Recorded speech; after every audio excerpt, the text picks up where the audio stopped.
Student, তোমরা যারা ক্যালকাটা ইউনিভার্সিটির আন্ডারে থার্ড সেমিস্টারের ছাত্রছাত্রী আছো এবং তোমাদের রাষ্ট্রবিজ্ঞান সাবজেক্টে অনার্স আছে, তোমাদের জন্য আজকের ক্লাসটা খুবই গুরুত্বপূর্ণ।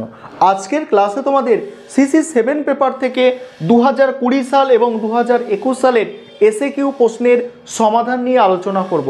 তোমরা জানো তোমাদের পরীক্ষার জন্য এটা খুবই গুরুত্বপূর্ণ। সম্পূর্ণ ক্লাসটা প্রথম থেকে শেষ পর্যন্ত তোমরা দেখে নাও।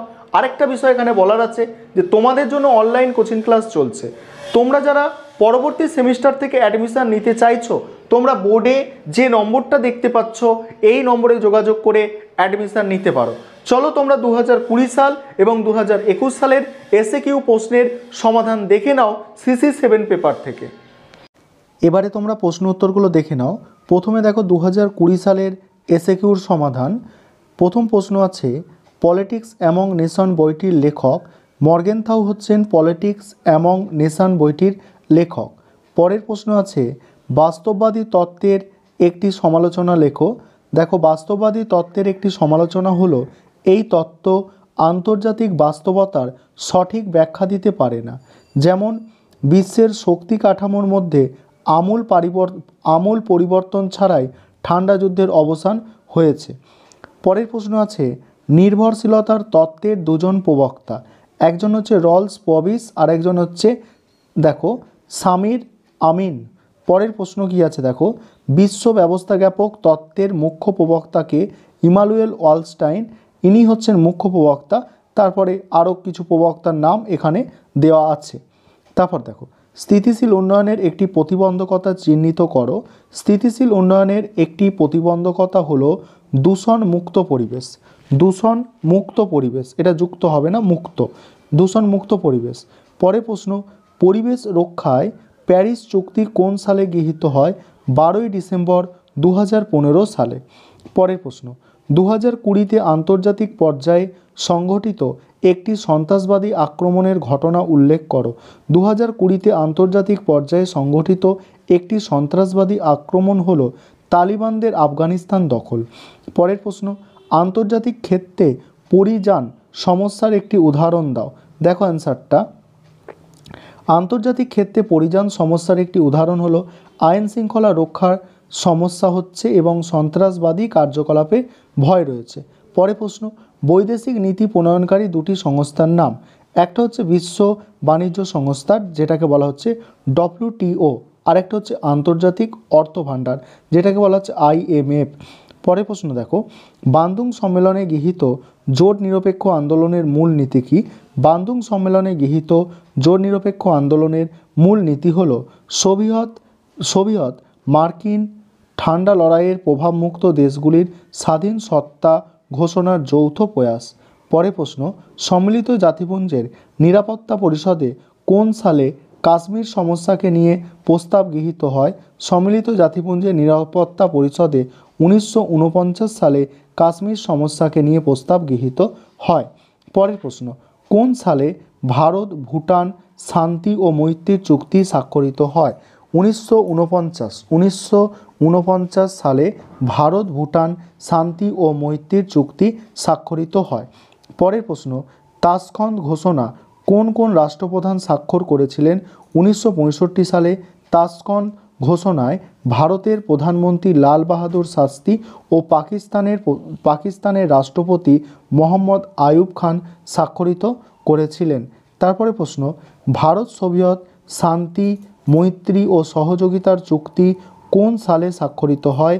অ্যান্সার হবে 1971 সালে।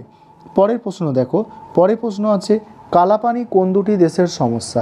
কালাপানি হচ্ছে ভারত ও নেপাল এই দুটি দেশের সমস্যা। তারপরে 2021 সালের প্রশ্ন দেখো। প্রথম প্রশ্ন, অধীতব্য বিষয় হিসাবে আন্তর্জাতিক সম্পর্ক চর্চা 1919 সালে কোন বিশ্ববিদ্যালয়ে প্রথম শুরু হয়? কোন বিশ্ববিদ্যালয়ে প্রথম শুরু হয়? দেখো, অধীতব্য বিষয় হিসাবে আন্তর্জাতিক সম্পর্ক চর্চা 1919 সালে ওয়েলস কার্ডিফ বিশ্ববিদ্যালয়ে প্রথম শুরু হয়। তারপরে প্রশ্ন, দুজন নয়া বাস্তববাদী প্রবক্তার নাম, কেনেথ ওয়াল্টাজ এবং জোসেফ গিয়েকো। পরের প্রশ্ন, নির্ভরশীলতার তত্ত্বের কেন্দ্রীয় ধারণা কী? নির্ভরশীলতার তত্ত্বটির কেন্দ্রীয় ধারণা হলো ধনী শিল্পোন্নত দেশগুলি নানাভাবে দারিদ্র দেশগুলির প্রাকৃতিক সম্পদ হরণ করে। পরের প্রশ্ন, বিশ্ব ব্যবস্থাপক তত্ত্বের দুজন প্রবক্তা, একজন হচ্ছে ইমানুয়েল ওয়ালস্টাইন, আরেকজন হচ্ছে রলস পভিস। পরের প্রশ্ন কি আছে দেখো, আন্তর্জাতিক সম্পর্কে উন্নয়নের ধারণাটি কী?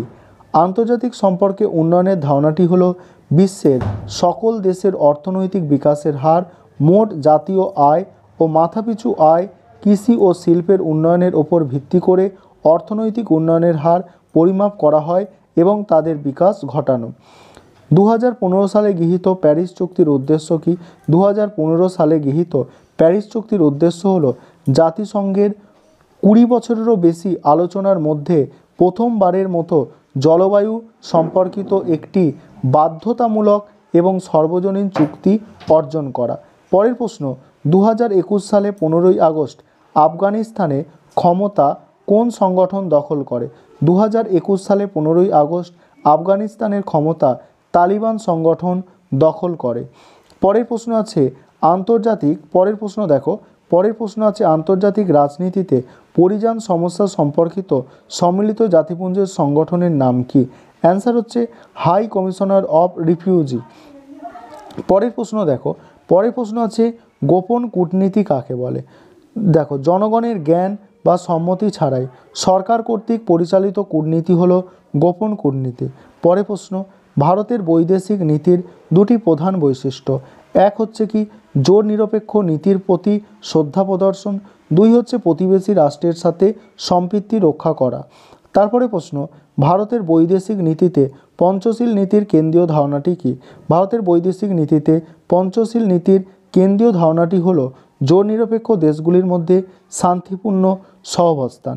পরের প্রশ্ন, তাশকন্দের ঘোষণাপত্রের কেন্দ্রীয় বিষয় কী?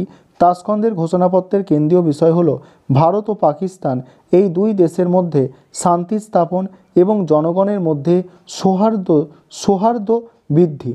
পরের প্রশ্ন আছে গুজরাল মতবাদ কী? ভারতের প্রধানমন্ত্রী থাকাকালীন দক্ষিণ এশিয়ার দেশগুলির জন্য ইন্দুকুমার গুজরাল যে 5টি নিয়মাবলী তৈরি করেছিল তা গুজরাল ডকট্রিন বা গুজরাল মতবাদ নামে পরিচিত। এর একটি নিয়ম হলো ভারত তার প্রতিবেশী রাষ্ট্রগুলির কাছে কোনো রকম সহযোগিতার আশা করবে না এবং প্রতিবেশীরা কোনো বিপাকে পড়লে ভারত তার সর্বশক্তি দিয়ে নিঃস্বার্থভাবে তাদের পাশে দাঁড়াবে। পরের প্রশ্ন, ভারতের পূর্বমুখী নীতি কী?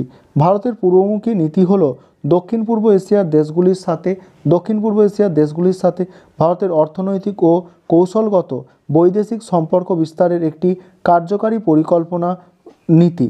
পরের প্রশ্ন অর্থাৎ শেষ প্রশ্ন তোমাদের, ভারত মার্কিন পরমাণু চুক্তি কবে স্বাক্ষরিত হয়? 2008 সালে ভারত মার্কিন পরমাণু চুক্তি স্বাক্ষরিত হয়েছিল।